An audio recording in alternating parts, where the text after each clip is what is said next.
Podcast, épisode 3. C'est parti.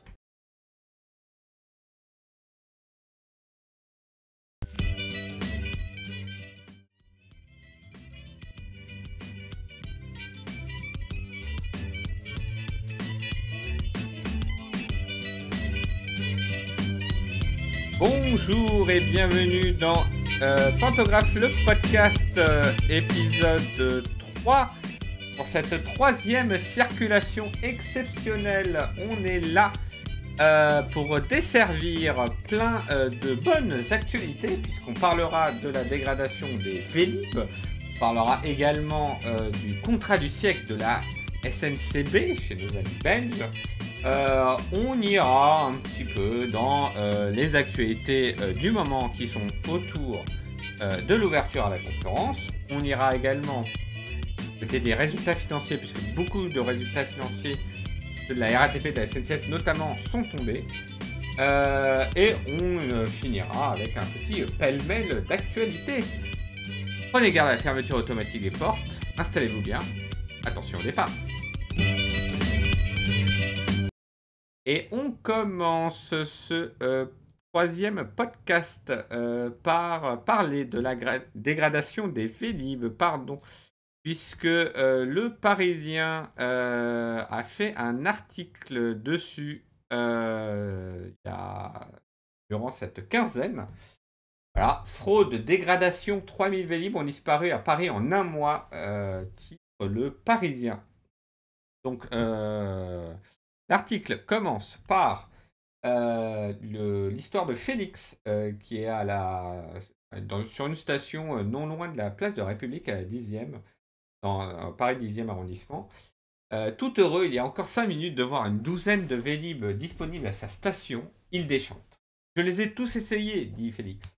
Tous, et aucun ne fonctionne. Soit l'écran ne s'allume pas, soit il me dit que le vélo a besoin d'être réparé, soit la batterie est vide pour les électriques.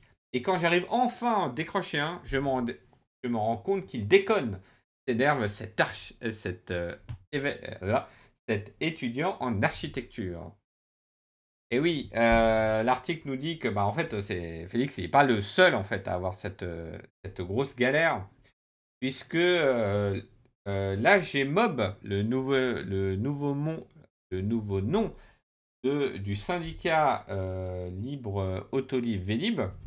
Il y avait encore Autolib dans le nom, donc ils ont décidé de changer de nom. C'est l'AGMob publie un état des lieux chaque mois qui s'appelle le Vélib en chiffres et qui indique que le nombre de moyens de vélos disponibles à midi a brusquement chuté entre mai et juin, passant de 19 299 vélos à 17 651, soit une baisse de 8,5% en un mois.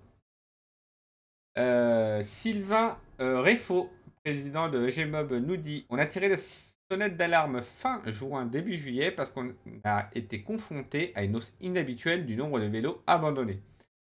Il estime à 3000 vélos le nombre de vélos abandonnés sur les 20 000 que compose la flotte totale.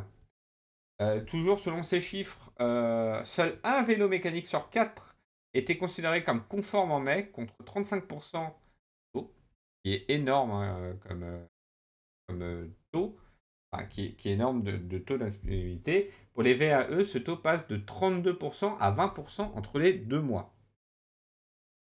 Pour résoudre ça, le directeur général de Smovengo, Jacques Greveldinger, indique qu'ils ont fait un gros travail sur la maraude, puisque en fait il y a beaucoup de vélos qui sont abandonnés. Donc l'article nous explique qu'a priori il y aurait une fraude à la carte bleue, puisque il y a des gens qui s'abonnent en utilisant une carte bleue qui n'auraient pas de provision pour payer la caution, et conséquence, en fait, ils se barrent avec leur vélo et ils se retrouvent abandonnés. Donc en plus, l'article nous dit que les vélos ne sont pas équipés de GPS pour les localiser, mais le président de la GMob nous dit on retrouve quasiment tous les vélos, notamment grâce au signalement des usagers qu'on peut faire directement sur l'appli. Et donc du côté de Smovengo, on a dû augmenter notre capacité de réparation de 20%. Avec les JO, les équipes ont fait un été à fond l'an dernier, là, ça fera un deuxième été à fond, poursuit-il. Enfin, l'article nous indique qu'ils en sont actuellement à environ 700 vélos à réparer par jour, ce qui a fait que sur les réseaux, une photo a circulé ce qui était présenté comme un cimetière de Vélib, alors qu'en fait c'était juste des vélos en attente de réparation. Le prestataire nous dit que c'est pas du tout un cimetière de vélos, mais c'est un stock normal de travail et que la même photo aurait pu être faite au mois de février, parce que c'est à peu près pareil à cette période-là. L'entreprise s'est d'ailleurs vue confier un objectif très précis par l'AGMOB, que les 20 000 vélos soient prêts au 1er septembre au rythme de 500 vélos réintroduits par semaine. Le point bas était vraiment il y a 3 semaines, donc approximativement au début juillet. Là, ça remonte petit à petit, assure le directeur général. Une information qui se confirme dans les chiffres. D'après le site non officiel Vélib.nog, c'est le mien, qui agrège les données en open source de Vélib, le nombre de vélos en circulation augmente bien, avec 602 roues en plus entre le 11 et le 22 juillet. Mais le chemin reste long, car d'après ces données, le nombre de vélos disponibles à 6 h du matin, qui donne l'idée la plus représentative de l'état de la flotte, ne s'approche que des 16 000. Loin encore des 20 000 espérés pour septembre donc. Les chiffres à prendre avec des pincettes toutefois, l'AGMOB annonçant 17 151 vélos disponibles fin juin. Quoi qu'il en soit, la situation commence à s'améliorer. Et Smooth & Go travaille sur un dispositif anti-fraude qui semble porter ses fruits. Pour l'arrachage, la baisse est moins nette, mais on se donne les moyens. On va faire des travaux sur certaines stations pour les remettre à niveau d'ici septembre, promet Jacques Griver-Dinger. En parlant Vélib, conséquence annoncée également par l'AGMOB, qui est la hausse des tarifs de Vélib. Et cette hausse, d'ailleurs, qui fait grincer des dents. Puisque dans les changements, donc le plus notable, ça touche les 190 000 abonnés à la formule Premium, qui est baptisée VMAX. Donc le tarif mensuel ne va pas bouger, toujours à 9,30 €. Mais attention, ce tarif-là incluait 2 locations gratuites d'un Vélib électrique pendant 45 minutes. Cet avantage disparaît, sauf pour les bénéficiaires des tarifs sociaux, les jeunes et les seniors. Enfin, sauf pour les bénéficiaires des tarifs sociaux, sachant que les jeunes et les seniors bénéficieront d'une réduction de 25% sur le prix des courses. Puisque, donc, à partir du mardi 12 août, nous indique cet article du Parisien, coûtera 50 centimes pour chacune des 2 courses quotidiennes, puis 2 € par trajet additionnel. L'abonnement V+, qui est l'abonnement de base qui vous donne accès à des vélos mécaniques, passe, lui, de 3,10 € à 4,30 € par mois. Et quant à l'inscription à Vélibre, qui est l'abonnement gratuit, mais auquel on paye tous ces trajets, l'inscription coûtera désormais 6 €, mais ces 6 € seront inclus en minutes prépayées. On a quand même des témoignages d'usagers qui apprennent cette nouvelle et qui ne sont pas très contents. Puisque nous avons Lucia, aide-soignante en Seine-Saint-Denis, qui je pars de chez moi à 4h30 du matin et le Vélib électrique me permet de me rendre à l'arrêt de bus noctilien en 12 minutes. Mais il est hors de question que je paye tous les jours pour un si petit trajet. Sur l'année, ça me fera au moins 100 € de plus qu'aujourd'hui. Je prendrai un vélo mécanique, je pense. C'est quelque chose en fait qui est aussi à redouter, qui est en fait la réduction du nombre d'abonnés à l'abonnement VMAX, qui vont passer sur l'abonnement en dessous et qui de fait va réduire les rentrées d'argent pour Smooth & Go et donc aussi pour AGMOB. Voilà. On a également le témoignage de Charles, un usager quotidien. Jusqu'ici, on fermait les yeux sur les défauts des vélos vu que c'était inclus. Et si je dois payer 10 ou 20 € de plus par mois, je vais peut-être trouver une autre solution plus faible que Vélib. Alors, Sylvain Réfo, hein, le président de la GMOB, hein, donc, a voté cette augmentation tarifaire, indique néanmoins que Vélib reste 5 fois moins cher que ses concurrents, à savoir Dot, Lime et bientôt Voy, qui arrivera en octobre, qui exploite environ 18 000 engins électriques. Dans les autres nouveautés, à noter que il y a des petites améliorations prévues, notamment des batteries de grande capacité pour les vélos électriques. Les usagers pourront consulter le niveau de batterie plus précisément via l'appli Vélib. On pourra contacter le service client en cas de station pleine et obtenir 15 minutes supplémentaires gratuites. Sachant que à cette mesure-là, des usagers sur les réseaux sociaux ont indiqué que pour réussir à avoir le service client rapidement, il faut y aller. Si un usager est pressé, il peut laisser le vélo à proximité d'une station en prévenant le service client et en s'acquittant des frais de 8 €. Autant vous dire que ça va être un succès. Il y a maintenant une pénalité maximale à 18 € pour un modèle mécanique et 38 € pour un électrique en cas de vélo mal raccroché à la fin d'une course. Et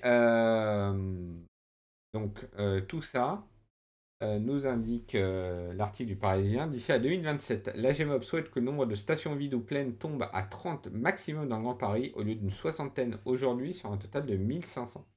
Cet objectif demandera une forte hausse du nombre de vélos à déplacer, confie Smovengo, qui compte 400 salariés pour la réparation et la régulation. Un avenant au contrat liant AGMOB à Smovengo d'environ 66 millions d'euros a donc été signé en juin. L'augmentation des recettes issues des 534 000 abonnés, un record, sur lequel Smovengo perçoit environ 25%, doit compenser ce surcroît de travail. À voir, comme je le disais, comment va évoluer ce chiffre. Le coût de cette amélioration de la régulation est d'environ 2,5 millions d'euros par an, plus 2 millions d'euros d'investissement pour passer de 30 à 50 camions en tout. La nouvelle grille permettra de couvrir ces coûts et de continuer à développer le service à l'heure où les collectivités voient leurs ressources baisser, car je ne me contente pas du fait que Vélib marche moyennement. Très critiqué depuis 2018, le Parisien rappelle que Smovengo a un contrat de 15 ans qui se termine en 2032 et il appartiendra au maire du Grand Paris, élu en mars 2026, de décider de l'avenir du service. Voilà ce qu'on pouvait dire sur les Vélib. On passe maintenant au contrat du siècle côté SMCB, puisque c'est la Libre, un journal belge, qui nous indique que des tensions éclatent en coulisses du contrat du siècle de la SNCB. C'est un dossier éminemment politique. Le contrat du siècle de la SNCB ira bien à l'espagnol CAF, aux grandes dames d'Alstom, dont de nombreux emplois sont situés en Belgique. Commence l'article de la Libre. Le contrat de service public 2023-2032, conclu avec l'État belge en décembre 2022, stipule que 50% de la flotte de la SMCB sera renouvelée d'ici la fin de la période, notamment pour répondre à la croissance attendue du nombre de voyageurs, à l'amélioration du confort pour les clients et au remplacement du matériel vieillissant sensible aux pannes par du matériel roulant plus flexible et à moindre consommation électrique, déclare ce mercredi Tom Guillaume, porte-parole de la SNCB, sans s'attarder sur les aspects polémiques. En effet, il y avait un débat, enfin, il y a eu une rumeur déjà. Une source nous indique de manière confidentielle que la CIO de la SNCB, Sophie Dutortoir, a mis sa démission dans la balance lors du précédent conseil d'administration pour ne pas revenir sur cette décision favorisant CAF. En effet, puisque l'article nous rappelle qu'en mars dernier, le conseil d'administration de la SNCB avait initialement accordé à l'unanimité sa préférence à CAF. Mais la décision a été suspendue dans la foulée par le Conseil d'État, saisi par Alstom. Le motif, un manque de transparence dans la procédure d'attribution. Une décision devait être prononcée le 26 juin avant d'être décalée au 23 juillet. Et là, en fait, cet article tourne autour du fait que le conseil d'administration a décidé ce 23 juillet 2025, nous indique l'entreprise publique, de reconfirmer CAF en précisant, reconfirmer CAF comme soumissionnaire préférentiel sur base d'une motivation qui tient compte de l'arrêté du Conseil d'État. Le conseil d'administration a constaté que les offres déposées par les 3 soumissionnaires mentionnent chacune de recours à des prestataires locaux.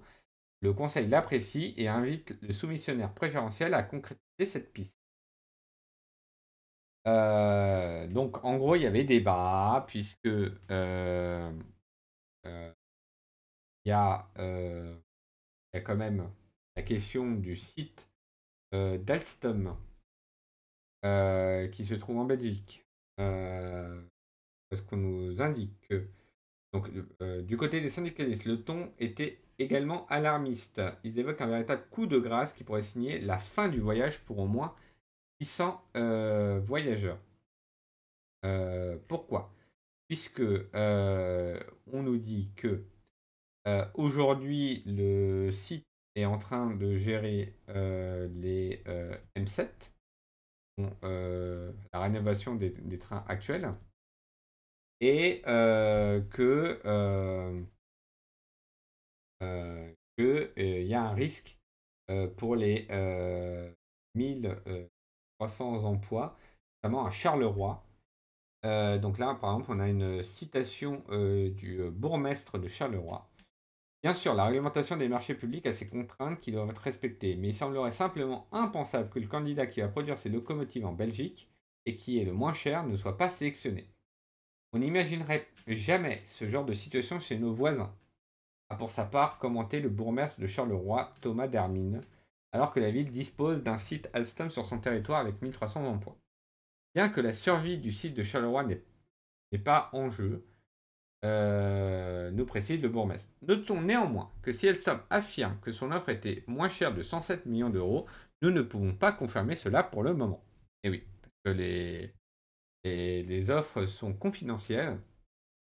C'est difficile de comparer les prix.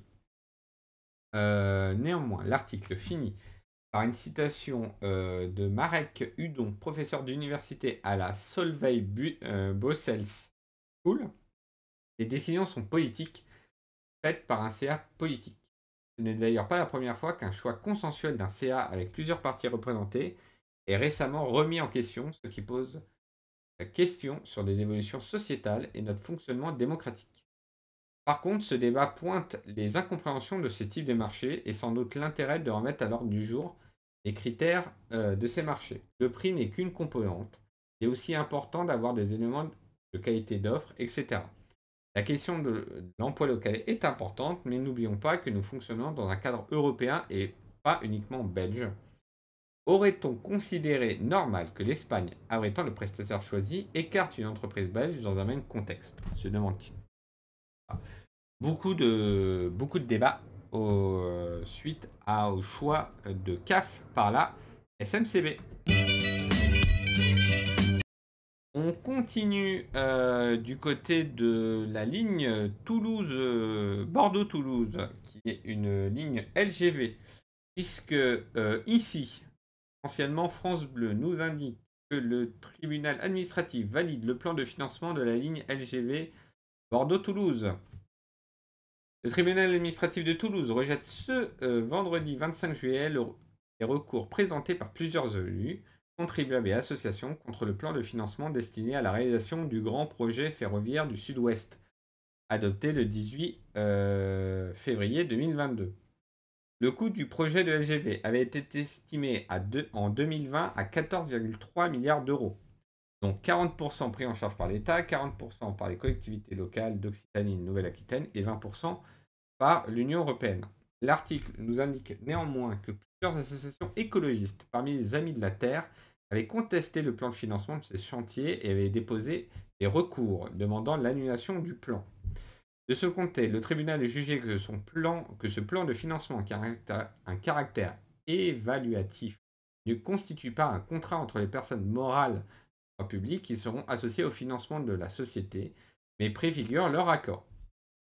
LGV, enfin, nous rappelle ici que doit permettre en 2032 de relier Toulouse à Paris en 3h10, gagnant 1 heure sur l'itinéraire actuel.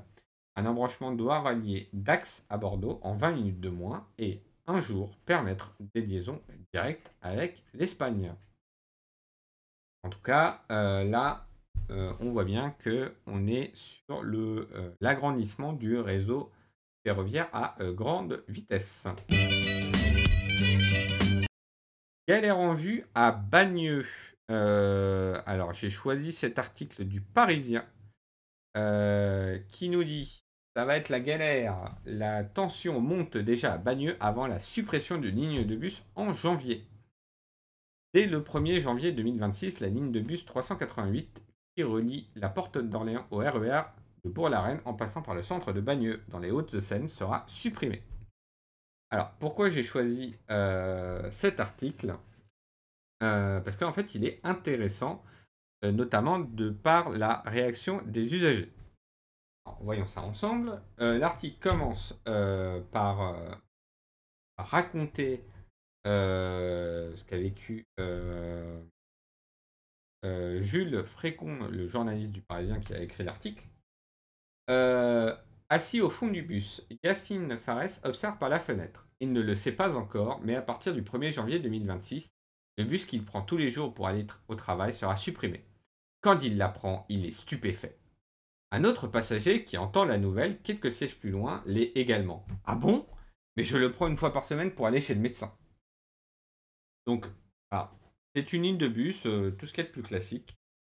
Sauf que les usagers cités indiquent que ça risque d'être compliqué. Quand le bus ne circulera plus, je devrais marcher 20 minutes de plus à râle d'ouvriers en travaux publics.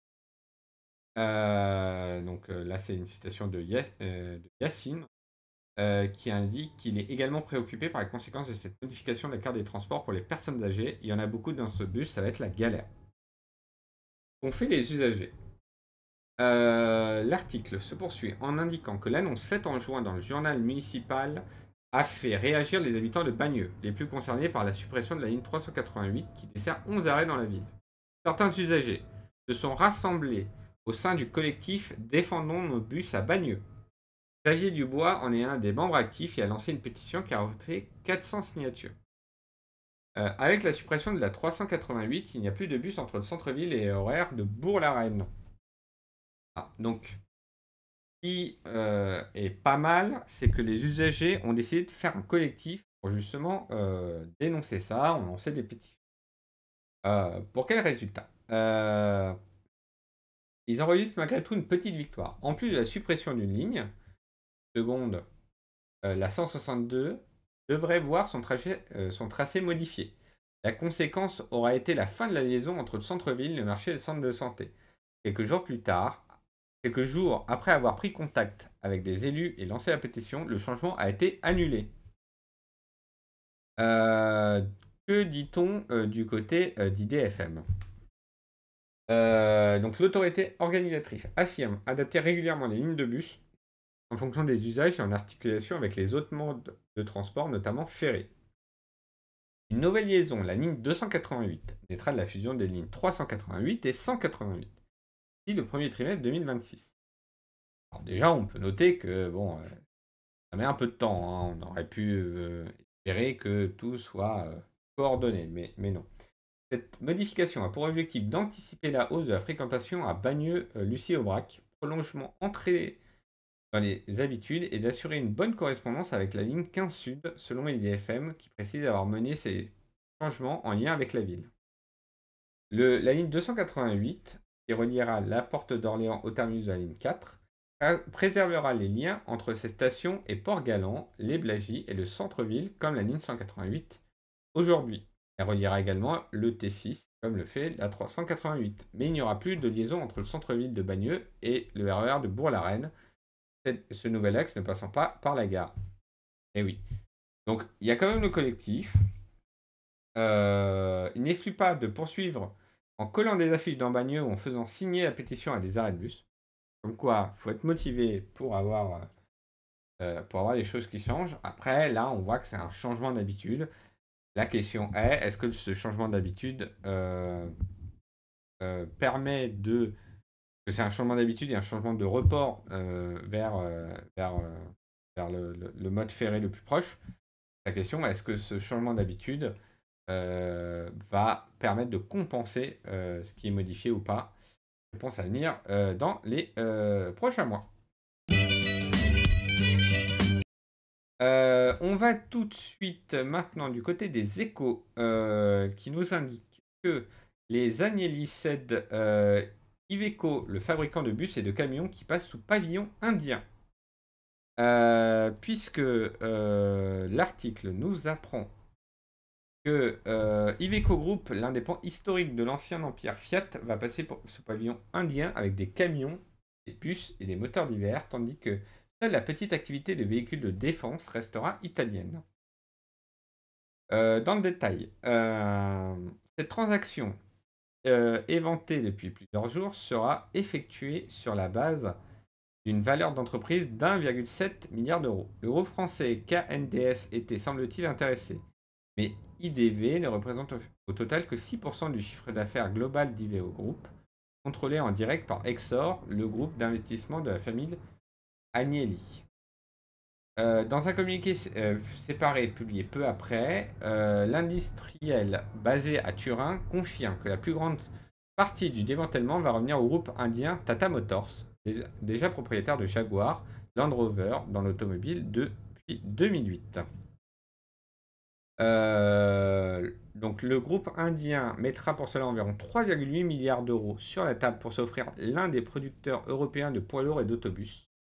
Tata, qui vend déjà des poids lourds sur le marché indien, acquérera également des compétences en matière de conception et de technologie dans des domaines comme le transport durable, qui pourrait renforcer son attractivité auprès des acheteurs européens. La holding Exnor NV de la famille milliardaire Angelis, qui contrôle Iveco, a accepté de céder sa partition financière de 27% à Tata, et bien davantage en droit de vote selon le communiqué. Au total, le groupe compte 36 000 salariés, 19 sites industriels et 31 centres de R&D et réalise 74% de ses ventes en Europe, plus 11% en Amérique latine selon les données de 2024.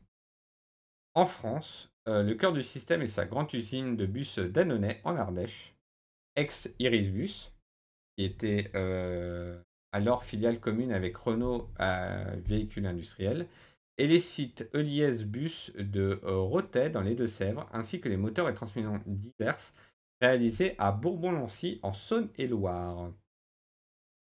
L'article nous indique également que Iveco est de loin le fournisseur attitré d'IDFM, passe en direct ses commandes de véhicules pour la RATP. Côté camion, Iveco n'est pas sur le podium, mais c'est un acteur significatif face à la concurrence. Et voilà, hein, l'article nous dit que ça faisait quand même un petit moment qu'ils souhaitaient se débarrasser des poids lourds. Il y avait déjà eu un essai en 2021, mais ça avait été bloqué. La vente aux Chinois FAW avait été bloquée par le gouvernement italien de l'époque, déjà par crainte de voir filer à l'étranger la division de défense. Mais on apprend que cette division défense restera bien italienne pour éviter les problèmes. On va maintenant du côté de Lyon, puisque ici, nous apprend que Alstom va moderniser la ligne D du métro de Lyon pour 300 millions d'euros, avec l'appui de 7 sites en France. Voilà, on passe d'un constructeur à l'autre. Donc Alstom, je vous rappelle, qui a perdu le marché de Belgique. Ils annoncent néanmoins ce mercredi, donc c'était mercredi 30 juillet, avoir signé un contrat de plus de 300 millions d'euros pour moderniser la ligne D du métro de Lyon. Ce contrat prévoit la fourniture de 26 nouvelles rames automatiques pour 145 millions, ainsi que de la rénovation complète du système de pilotage automatique pour 158 millions d'euros. qui a été signé avec Citral Mobilité, le syndicat mixte qui organise les transports dans l'agglomération lyonnaise. Voilà, donc on partirait sur un métro plus confortable et plus écologique avec de larges baies vitrées, un système de ventilation réfrigérée, un éclairage LED et des écrans d'information aux voyageurs. Elles consommeront moins d'énergie et seront recyclables à 96%, assure le constructeur ferroviaire. Tout ça va faire travailler pas moins de 7 sites français d'Alstom, dont celui de Petit Forêt près de Valenciennes, où les 26 rames seront assemblés et les essais techniques réalisés. Les moteurs seront fabriqués à Ornans dans le Doubs, les bogies au Creuseux en Saône-et-Loire, les chaînes de traction à Tarbes dans les Hautes-Pyrénées. Le site de Crespin dans le Nord participera à la modernisation des rames existantes pour les adapter au nouveau pilotage automatique. À Villeurbanne dans le Rhône, ça s'occupera de l'électronique embarquée, de l'information voyageur et de la signalisation. Ce système de signalisation sera développé à Saint-Ouen, en Seine-Saint-Denis. On ne connaît pas dans l'immédiat la date de mise en service des nouvelles rames et du nouveau système de pilotage automatique de la ligne D du métro lyonnais. Nous souhaitons donc bonne chance à tous les Lyonnais pour espérer qu'il n'y ait pas de soucis ni de retard dans la mise en œuvre. On va maintenant du côté de la SNCF, qui ne doit plus vous demander votre genre. C'est un article du Monde qui reprend une dépêche de l'AFP qui nous indique que le Conseil d'État a jugé en faveur de l'association Mousse, une association de défense des droits des personnes LGBT+, qui dénonçait la pratique récemment abandonnée, obligeant systématiquement ses clients à indiquer leur civilité lors de l'achat de billets sur Internet. Le site nous rappelle que SNCF Connect, jusqu'à peu, demandait de préciser si vous étiez monsieur ou madame sur son site Internet ou sur son application. Le Conseil d'État s'est appuyé sur le RGPD, le Règlement Général de Protection des Données, qui indique que il faut que la collecte des données soit proportionnée et nécessaire à l'exécution d'un acte ou d'un traitement informatique. La SNCF a indiqué que devant le tribunal que la collecte de civilité des clients n'avait pour seul objectif que de personnaliser la communication commerciale, principalement. Mais le Conseil d'État dit que ce n'est pas suffisant et rajoute que même si certains services, tels que le compartiment couchette réservé aux femmes seules, impliquent la prise en compte des données relatives au sexe, cela ne justifie pas que la collecte de la civilité soit obligatoire pour l'ensemble des services proposés par SNCF Connect, précise la juridiction française. De son côté, SNCF Connect précise dans une déclaration transmise à l'agence France Presse que depuis mai, la civilité n'est plus une donnée collectée par SNCF Connect pour l'achat d'un billet de train en France. En précisant qu'en tant que distributeur, SNCF Connect appliquait ce que les opérateurs de transport demandaient. Dans sa décision rendue jeudi, le Conseil d'État condamne l'État à verser 3 000 € à l'association Mousse. Voilà, comme quoi, les droits des minorités avancent pas à pas. On va maintenant du côté de RATP Dev, la filiale privée de la RATP, puisque c'est le magazine Ville, Rail et Transport qui nous indique que RATP Dev reprend la gestion du réseau de Béziers. L'agglomération Béziers-Méditerranée a désigné RATP Dev pour reprendre la gestion à partir du 1er août de son réseau de transport public BIMOB. Cette reprise fait suite à la procédure de redressement judiciaire visant l'ancien exploitant, l'espagnol Vectelia. Les 180 salariés seront intégrés dans une nouvelle entité portée par RATP Dev, garantissant ainsi la préservation de l'emploi et la reprise complète de l'exploitation du réseau, indique dans un communiqué la filiale de la RATP qui exploitera 70 véhicules pour desservir 17 communes du territoire Biterrois. Le contrat prévu jusqu'à la fin 2028. Voilà. La phrase se termine par une virgule. Voilà. Une faute de frappe, mais bon, ça arrive. Une procédure de sauvegarde avait été mise en place en février 2025 pour la société Vectalia, exploitant depuis 2019 les transports publics du réseau, suite à des difficultés financières touchant également les autres filiales du groupe. Son déficit s'élevait à 400 000 euros en 2024 pour un chiffre d'affaires de 18 millions d'euros, selon le journal Ici Héros. Dans le même temps, Les Échos nous apprend également que 6 lignes de bus des Hauts-de-Seine sont confiées à la RATP en septembre. La RATP Cap Île-de-France exploitera dès septembre 6 lignes de bus locales du territoire Grand Paris Seine-Ouest. Ce contrat de 9 ans vise à améliorer la qualité de service avec des horaires élargis, des outils numériques et une flotte bien plus respectueuse de l'environnement. Donc, on n'est pas sur les contrats, pas sur les délégations de services publics gérées par Île-de-France Mobilité, puisque là, c'est en direct entre la RATP et un établissement public territorial qui pose le Grand Paris. Donc, il y a 6 lignes de bus. Donc, Grand Paris Sud-Ouest a choisi Origami, l'offre de transport de RATP Cap Île-de-France. La mise en œuvre débutera le 1er septembre prochain pour une durée de 9 ans. Sont concernés pour la première fois dans un même contrat l'ensemble des lignes locales de GPSO. Donc la ligne 469, la ligne Sub, Tim, Tuvim, Chaville Bus et GPSO Bus. Eh oui, alors, les noms des lignes locales, c'est vraiment quelque chose. Alors, exploité pour 3 d'entre elles par des opérateurs distincts dont la RATP faisait déjà partie. 2 de ces lignes, la Sub et la Tuvim, sont gratuites. Avec ce contrat, il y a une plus grande amplitude horaire annoncée, de 7h à 21h en semaine et jusqu'à 20h le samedi. Il y aura également un outil numérique pour connaître en temps réel les horaires de passage des bus et un déploiement progressif de bornes d'information dynamique et de QR code à certains arrêts. Également, le lancement de POP, un site dédié aux objets perdus à bord des véhicules du territoire, est prévu. Les usagers pourront y rechercher le bien perdu et dans certains cas le faire livrer à leur domicile.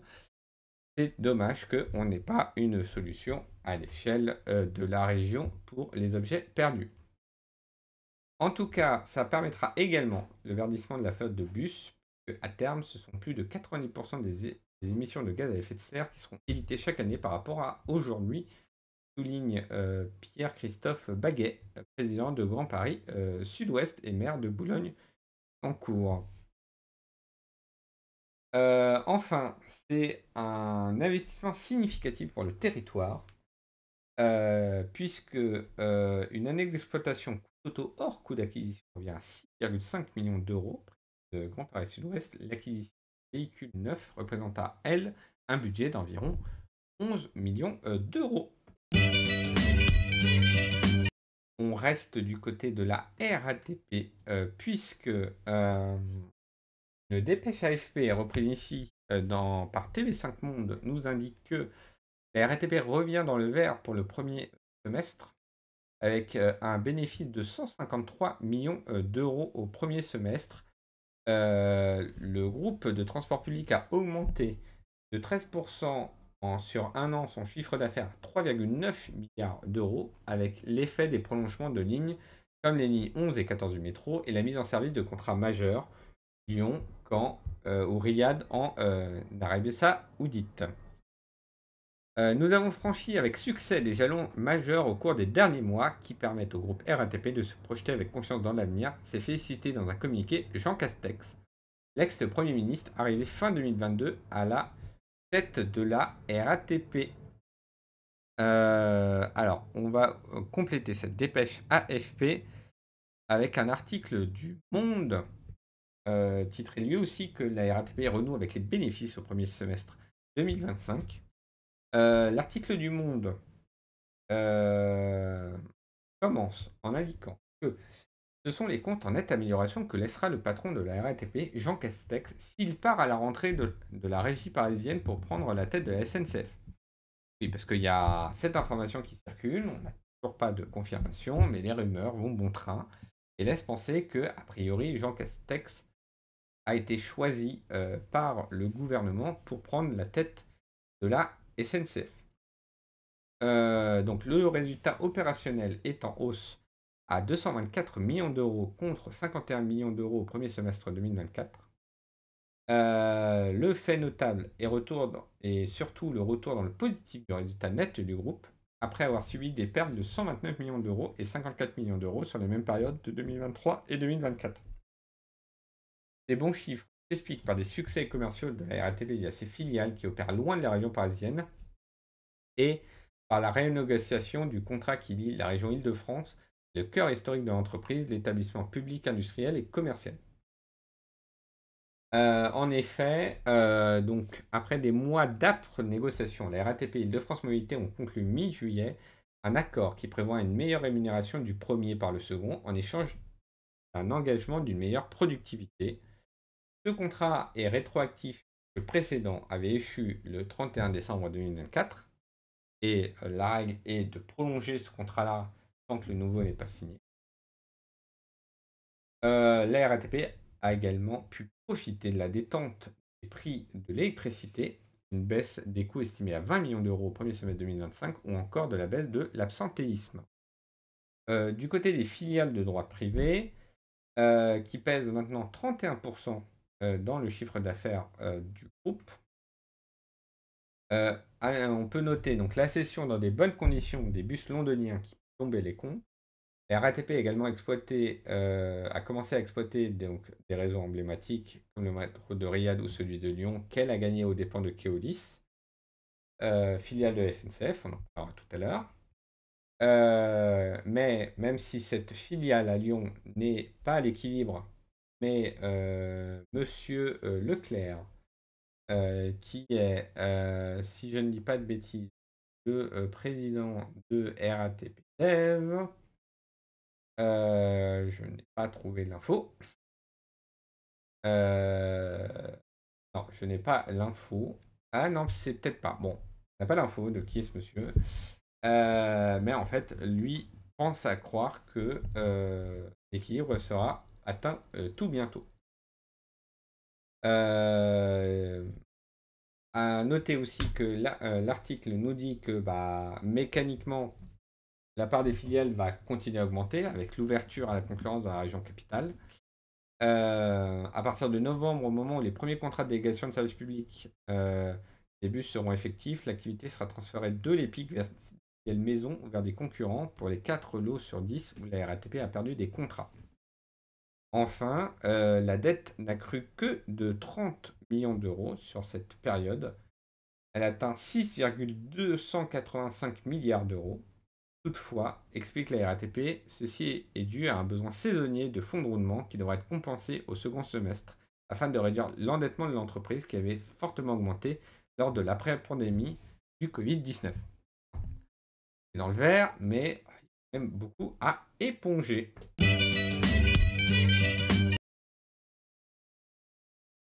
On passe maintenant du côté de la SNCF qui, elle aussi, est bien dans le vert. C'est une dépêche de l'AFP, reprise cette fois-ci par Libération, qui nous dit que les bénéfices de la SNCF s'envolent de 564% au premier semestre 2025, principalement grâce à des records de fréquentation de ces trains et à la rentabilité accrue de SNCF Réseau. Le président de la SNCF ne pouvait pas rêver d'un meilleur cadeau de départ avant de quitter ses fonctions, vraisemblablement à l'automne.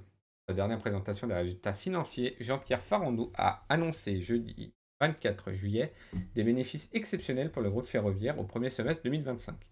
950 millions d'euros contre 143 millions d'euros au premier semestre 2024. Donc, ces performances sont liées aux bénéfices du secteur d'infrastructure SNCF Réseau et de la compagnie ferroviaire SNCF Voyageurs, puisque je vous rappelle que la holding SNCF a été découpée en plusieurs filiales. SNCF Voyageurs, 10,4 milliards d'euros de chiffre d'affaires au premier semestre, c'est porté à la hausse.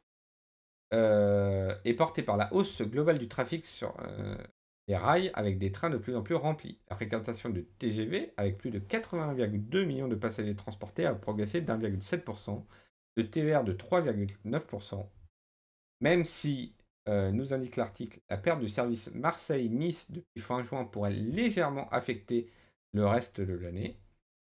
Le Transilien en région parisienne de 6,5%. Donc le Transilien 6,5% et Intercité 3,1%. Du côté des SNCF Réseau, le gestionnaire d'infrastructure, ils ont amélioré leur marge de 300 millions d'euros grâce à une hausse de la circulation des trains sur son réseau et des tarifs de ses péages, de 2,5% pour la grande vitesse et le fret, de 6% pour le TER et Intercité. L'entreprise est donc en capacité de continuer à investir massivement dans la régénération des infrastructures, a souligné le directeur financier de la SNCF, Laurent Trevisiani.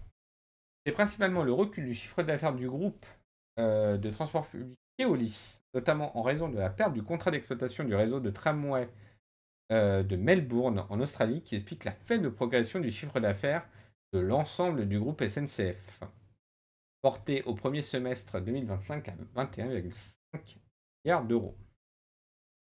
Ces bons résultats permettent à la SNCF de maintenir des investissements importants dans l'achat de nouvelles rames ou dans la rénovation des voies à hauteur de 11 milliards d'euros et d'envisager près de 20 000 recrutements en France sur l'ensemble de cette année. Retournons en Île-de-France, puisque Caros devient le seul opérateur de covoiturage planifié soutenu par IDFM.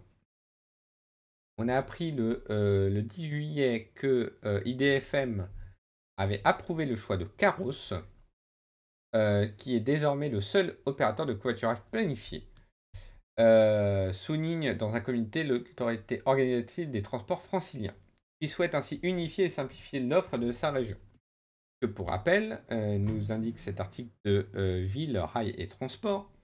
Depuis 2017, IDFM encourage la pratique du covoiturage en offrant 2 trajets par jour aux abonnés Navigo annuels, mensuels et imaginaires, et en incitant financièrement les covoitureurs.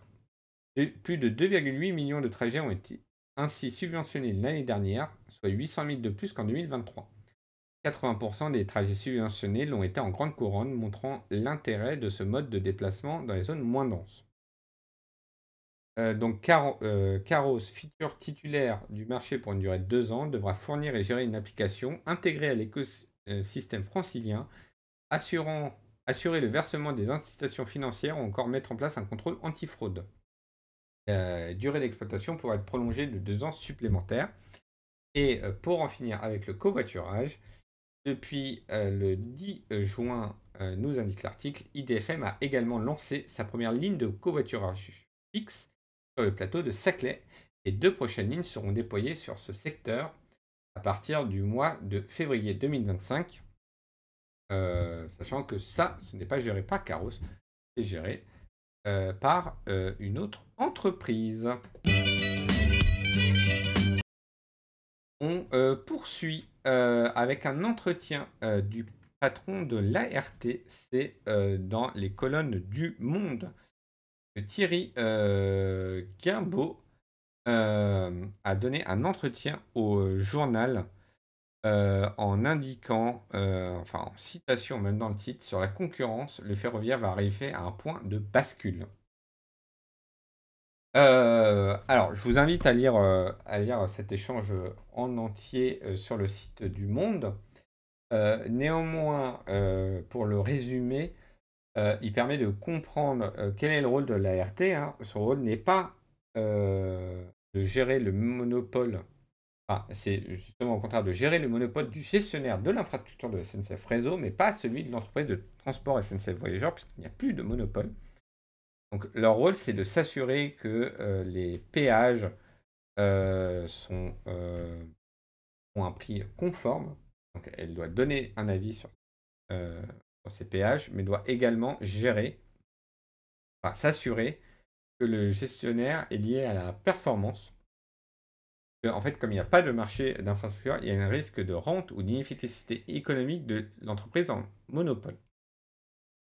Le patron indique que dans notre pays, au total, près de 90% des coûts sont actuellement couverts par les péages, les coûts d'infrastructure. Pour y parvenir, il a été décidé de solliciter de manière particulièrement forte les SLO, les services librement organisés, donc qui concernent la grande vitesse, mais aussi, c'est tous les trains Ouigo, par exemple,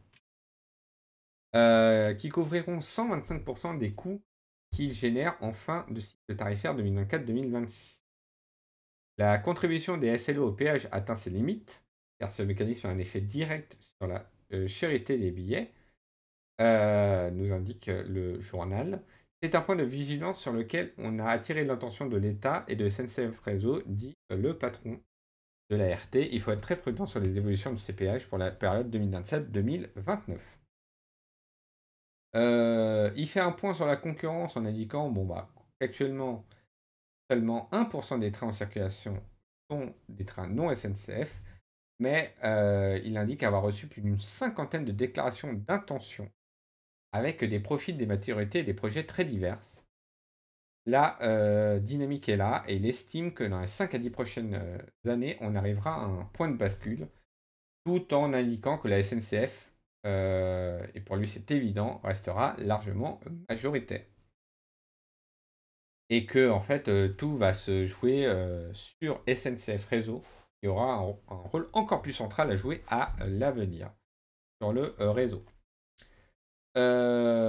Néanmoins, il porte son attention sur le fait que on va avoir une cinquantaine d'appels d'offres prévus dans les 10 prochaines années, ce qui est colossal pour l'ouverture des lignes des transports du quotidien. C'est difficilement soutenable pour les entreprises ferroviaires, même pour les plus grosses, y compris pour la SNCF. Se pose aussi la question du matériel roulant, puisqu'il indique que si chaque région y va de sa propre demande avec ses propres spécificités, ce sera ingérable pour les constructeurs et ça coûtera très cher.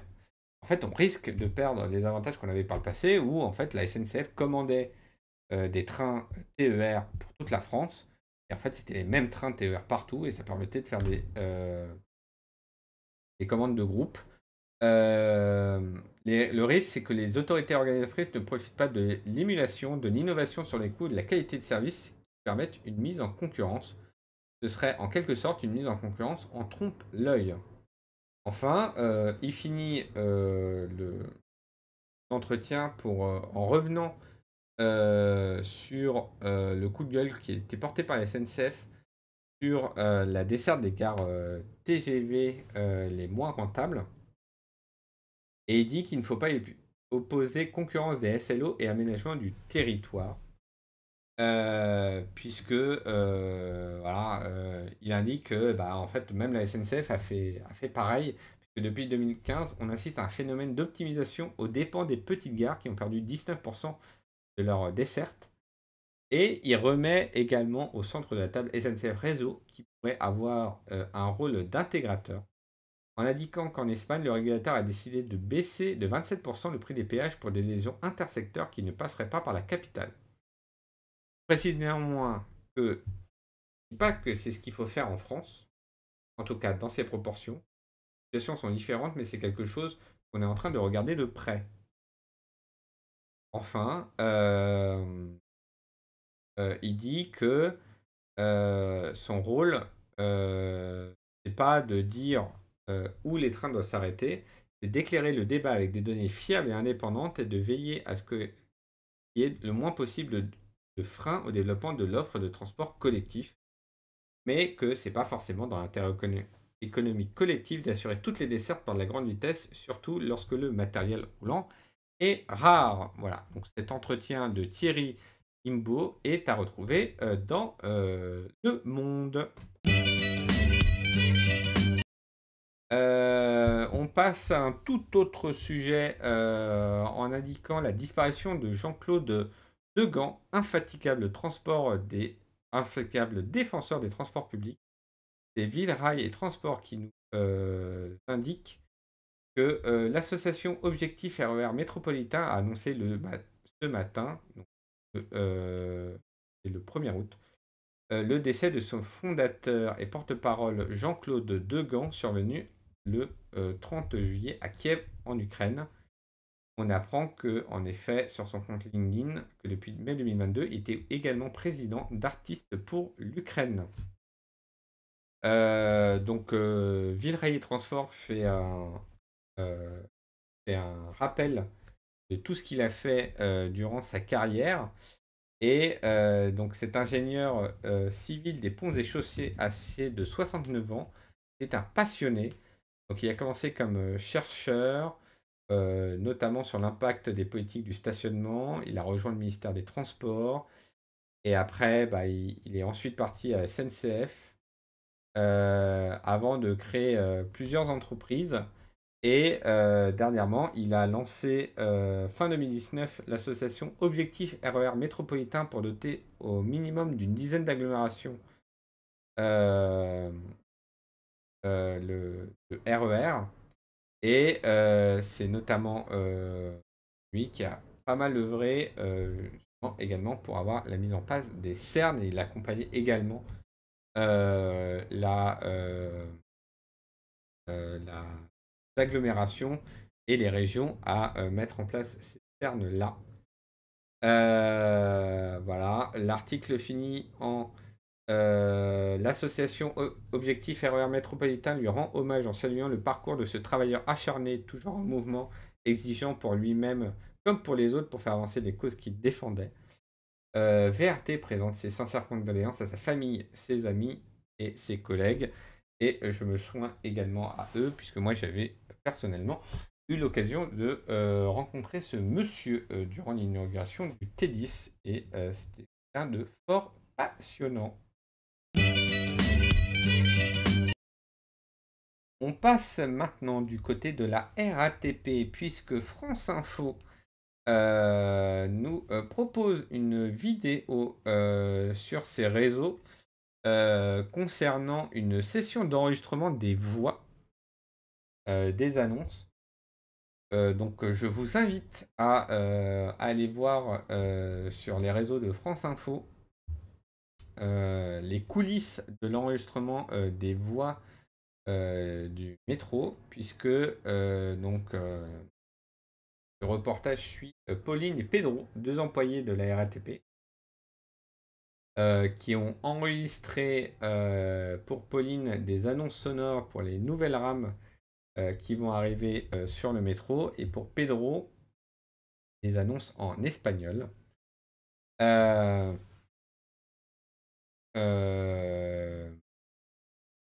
Qui est d'ailleurs en castillan aussi. Ils ont été sélectionnés, termine la vidéo, lors d'un casting interne en 2024, juste avant les JO de Paris. C'est la troisième fois de l'histoire de la RATP en 20 ans, après 2005 et 2014. Au final, la RATP compte environ une quarantaine de voix au sein de ses 60 000 employés en France. Les agents sélectionnés enregistrent sur le temps de travail sans rémunération supplémentaire.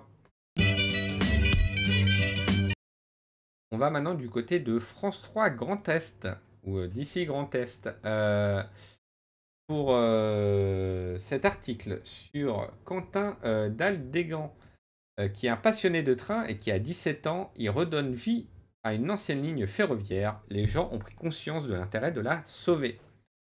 Donc c'est un ferrovipath qui, à l'âge de 17 ans, il s'est lancé dans une aventure un peu folle, crée son association dans le but de sauver et réhabiliter l'ancienne ligne 26 avec l'aide d'un réseau de bénévoles. Donc ça se passe du côté de Saint-Phal, dans l'Aube, et l'article suit donc Quentin lors de la remise en état de rail, et ça raconte en fait toute l'histoire de l'association, puisqu'ils ont passé des centaines d'heures à débrousser et défricher la voie entre avril 2018 et mai 2021. Au total, 10 km de dur labeur entre Auxon et Geny par la seule force des bras d'une centaine de bénévoles. Le but à terme est d'utiliser cette ancienne ligne ferroviaire abandonnée pour y créer une activité touristique autour du vélorail. Ça, c'est Quentin qui en a eu l'idée, il n'a pas froid aux yeux. Donc, il a fondé l'association ASL 26. Il est allé voir les élus, mais il a réussi à les convaincre. Les 7 communes concernées, la communauté de communes du Cahos et du Val d'Arance, le conseil départemental de l'Aube et la fondation SNCF lui ont accordé leur confiance et un total de 8 500 € en subvention rien que pour l'année 2024. Et donc, il y a plein de témoignages qui est passionnant à lire. Moi, je vous recommande aussi cette lecture de plein de bénévoles qui également remettent en état l'ancienne gare de Saint-Phal, toujours dans l'Aube, qui est à l'abandon dans l'objectif de le transformer en musée. L'article indique également que le garage des parents de Quentin a des centaines et des centaines d'objets de collection. Sifflet, insignes, panneaux de signalisation ou vieux sièges de corail, la SNCF fait partie du quotidien de la famille d'Aldégan. Certaines pièces sont d'ailleurs très sentimentales. Le premier objet que j'ai reçu, je devais l'avoir à 11 ou 12 ans. C'est un cheminot de la gare de Tonnerre qui m'a donné sa casquette de chef de gare. Et au fil du temps, j'ai réussi à récupérer toutes les générations de casquettes. On apprend également qu'il y a une grande partie de la collection qui est dans un lieu de stockage municipal tenu secret, avec même un nez de wagon en cours de restauration, dans l'objectif de le transformer en gare pour l'installer dans le futur musée de Saint-Phal. Également, ils participent à des fêtes du train où est-ce qu'ils ont mis en place un simulateur de conduite avec un pupitre reconstitué pour donner l'envie aux jeunes et aux moins jeunes de s'essayer à la conduite de train. Et enfin, il a terminé, donc Quentin, qui a maintenant 23 ans, a terminé ses études d'ingénieur en alternance. Et il avait suivi son apprentissage au Technicentre de Chalindrey, c'est dans la Haute-Marne, où il a pu se former. Et à partir d'août, je débute officiellement ma carrière en tant qu'intérimaire sur le campus SNCF en Seine-Saint-Denis, affecté comme lors de son alternance au service de cadrage budgétaire à maintenance. Il n'est pas question d'arrêter ses activités dans l'Aube pour le moment. Je ne vais pas habiter à Paris mais à Troyes et j'aurai des jours de télétravail pour continuer à gérer l'association. Par contre, je m'offre la liberté de ne pas rester dans la région à l'avenir, pourquoi pas la Charente-Maritime ou la Côte d'Or, conclut-il. Voilà, donc comme quoi, quand vous êtes passionné, vous pouvez déplacer les montagnes, voire refaire fonctionner des lignes ferroviaires. En parlant de passionnés, je voudrais également vous mettre en avant cet article du Parisien intitulé, qui est, je pense par une citation, on veut être le plus réaliste possible et recréer le métro parisien dans un jeu communautaire. Alors ça, pareil, hein, c'est une histoire très sympathique. À l'origine du projet, donc on parle du jeu Paris Metro Driver, qui recrée en 2 dimensions l'univers de 17 lignes de métro et de RER d'Île-de-France. À l'origine du projet, donc Amélie, une étudiante âgée aujourd'hui de 19 ans. En 2021, frustrée de l'abandon d'un projet similaire par ses créateurs, Paris Metro Simulator, elle se lance à dos dans le développement d'un nouveau jeu. Elle est rejointe dans son développement par Amaury Roquefort, lui aussi âgé de 19 ans et féru d'informatique. Les 2 passionnés du métro vont se lier d'amitié et durant des mois se retrouver pendant près de 4 heures tous les soirs après les cours à distance dans un chat vocal pour développer Paris Metro Simulator. Donc voilà, là c'est vraiment une histoire assez sympathique. En plus d'un support théorique, puisqu'en fait ils vont même réussir à récupérer des documentations techniques de la RATP pour affiner leur jeu. Il y a également les retours des principaux concernés, les conducteurs de métro eux-mêmes. Certains sont venus jouer au jeu par curiosité et par envie et prennent le temps de discuter avec les créateurs. Amélie a fini par nouer des amitiés avec certains d'entre eux et cela lui permet d'avoir des retours du terrain. Voilà. Il y a 3500 joueurs rassemblés sur un serveur Discord. Amélie habite à Strasbourg dans le Bas-Rhin, Amaury à Lille dans le Nord.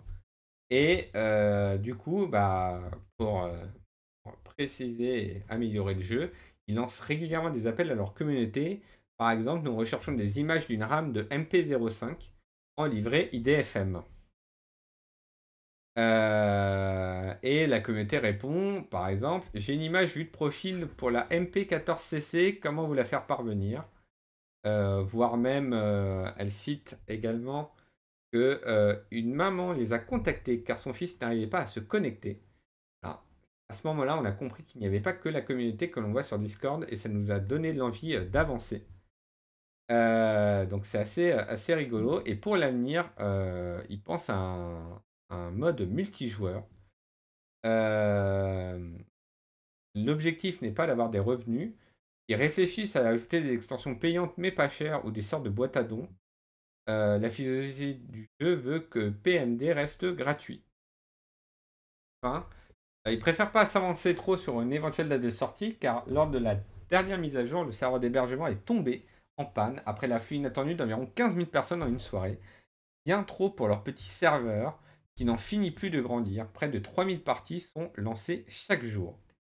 Voilà, comme quoi, donc si vous ne connaissez pas, Paris Métro Driver pour simuler la conduite de métro.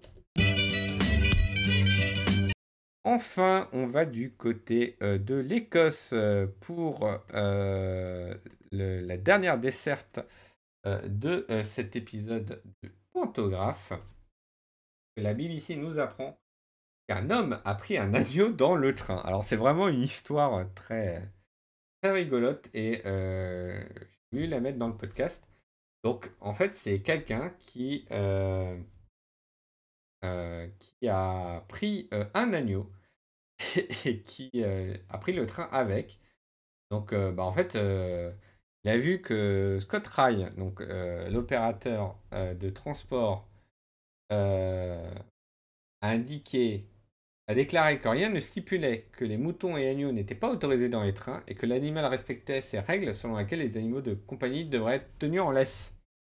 Voilà, donc ça fait partie des règles, donc c'est dans les règles, donc ça passe. Et en fait, on apprend que l'ancien marine, donc monsieur Gibson, qui a servi au Malouine en Irlande du Nord et en Irak, en fait, s'occupe d'agneaux orphelins en échange avec des fermiers pour avoir accès à leurs terres. Et il dit avoir pris soin près de 200 agneaux orphelins et admet que c'est une addiction. Ensuite, l'article continue avec plein de témoignages de voyageurs qui étaient là avec l'agneau. Notamment une jeune autre voyageuse qui a été surprise par la vue inhabituelle d'un agneau en laisse était Ava Tefterton, 8 ans, d'Airdrie, qui voyageait avec son père Gary. Elle a dit que l'agneau essayait de grignoter son chapeau, mais l'animal était doux au toucher et ressemblait à un oreiller. C'est vraiment une histoire assez mignonne. Voilà. C'est ainsi que termine cette troisième circulation exceptionnelle de Pantographe, le podcast. N'oubliez pas que vous pouvez nous retrouver en version audio sur pantographe.nocle.fr dès le mercredi matin. La version vidéo est disponible soit en temps fort sur ma chaîne Twitch, soit sur ma chaîne YouTube le vendredi, à partir du vendredi matin. Voilà. Quant à moi, je suis à l'écoute de vos retours concernant cet épisode et les épisodes précédents. N'hésitez pas à laisser un commentaire, ça m'aide énormément à m'améliorer. C'est le dernier épisode avant les vacances. On était en circulation exceptionnelle pour cette saison 0. Merci d'avoir été quand même plus nombreux que ce que je pensais à écouter ce podcast. Voilà, je ne vous donne pas de date pour la rentrée puisqu'elle n'est pas encore définie. Mais je vous dis à très vite. Ciao!